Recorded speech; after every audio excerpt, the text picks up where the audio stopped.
I talk way too much when I run D&D.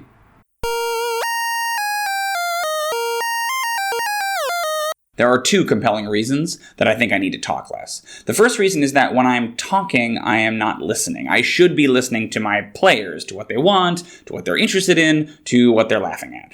The second reason is that when I'm talking, I am not thinking. I should be thinking about the story. When I talk, I'm plowing relentlessly ahead. I'm just trying to keep the energy and the interest high. Yet, all this talking just wears me out. After an hour or more of playing, I am completely drained of energy. What I need is a moment to reassess, to gather my thoughts, to point the session in the right direction in order to have a satisfying conclusion. Which is why I am religious about taking a break. And you should be too.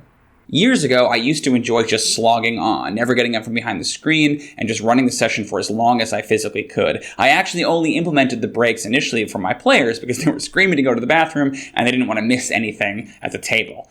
So I started to incorporate them. I used to take 2 small breaks, one every hour for a 3-hour session. These days, I tend to take a slightly longer break in the middle, about 10 minutes in the 90-minute mark for a 3-hour session. I've learned what's really key here is that you need to physically leave the space that you're playing in, whether that's the room or the Zoom call or whatever.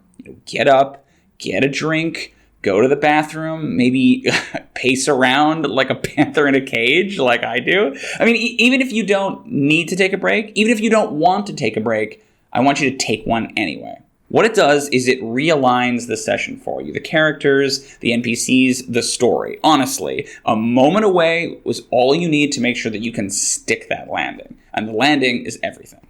What have I learned? To step away from the game for a moment, even if you don't think you have to.